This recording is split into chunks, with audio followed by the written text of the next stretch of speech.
Kita beralih ke informasi seputar Pilkada Jakarta. Saudara, PDI Perjuangan merespons positif Partai Nasdem yang mengusung Anies Baswedan di Pilgub Jakarta.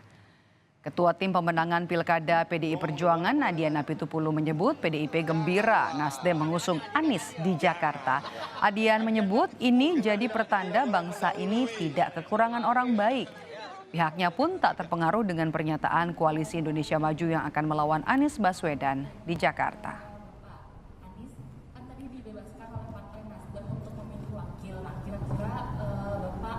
Bagus. Ketika ada partai mendukung salah satu calon, mau PKS, mau Nasdem, mau Gerindra dan sebagainya, mereka kan sedang menjalankan amanat konstitusi sebagai partai politik toh, dan kita senang dong.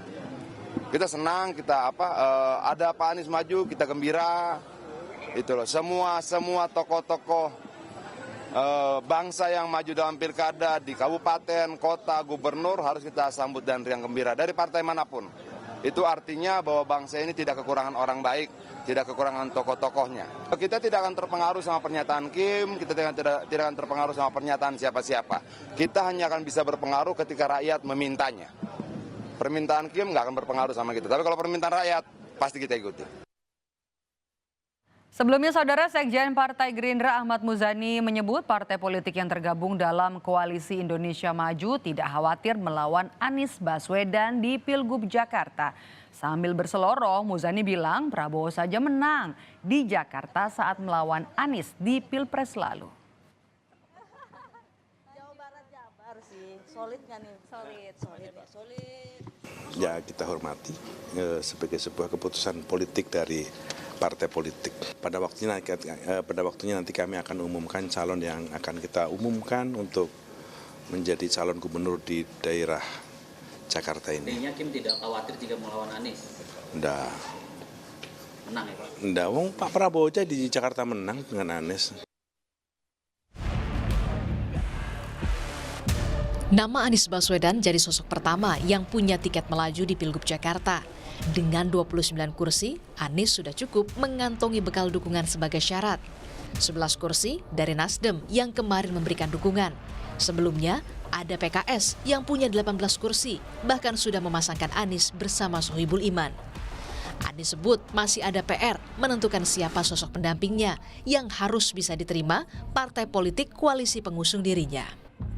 Kita akan berembuk bersama untuk bisa menyepakati agar pasangan yang nanti diusung adalah pasangan yang memperkuat koalisi. Karena kita ingin pasangannya menjadi pasangan yang didukung oleh semuanya. Lalu pertanyaan selanjutnya, mengapa penantang Anies di kontestasi Pilkada Jakarta belum juga muncul? Wakil Ketua Umum Partai Golkar Ahmad Doli Kurnia menyebut ini bukan soal siapa yang jadi penantang Anies, karena setiap partai politik ingin menang. Doli sebut Ridwan Kamil idealnya dimajukan di Jawa Barat, sementara di Jakarta Partai Golkar sempat memunculkan nama Yusuf Hamka. Idealnya kita merekomendasikan Ridwan Kamil ini di Jawa Barat. Nah, tadi kalau kita lihat survei di Jakarta kan jauh sekali itu. Nah, sementara di Jawa Barat juga Ridwan Kamil jauh sekali meninggalkan nama-nama yang lain gitu. Nah, kita dengan kemarin munculkan nama Yusuf Hamka, nah ternyata kami menilai ya responsnya cukup positif. Visi itu kan bukan hanya sekedar mau menantang-nantang atau men-challenge saja, kita kan mau menang, ya. Jadi semua perhitungan kalkulasi kita itu kan menempatkan seseorang atau pasangan didukung oleh partai politik atau gabungan partai politik itu kan judulnya at the end semuanya kan mau menang.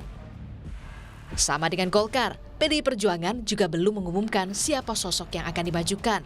Meski nama Ahok diakui dipertimbangkan. Sampai hari ini ya itu masih berjalan seperti itu. Kita masih menunggu karena waktu juga masih ada sampai 28 Agustus kalau tidak salah. Jadi mudah-mudahan di awal Agustus kita sudah bisa mengerucutkan. KPU Jakarta membuka pendaftaran bakal cagup dan cawagup melalui jalur politik mulai 25 hingga 29 Agustus mendatang. Tim Liputan, Kompas TV.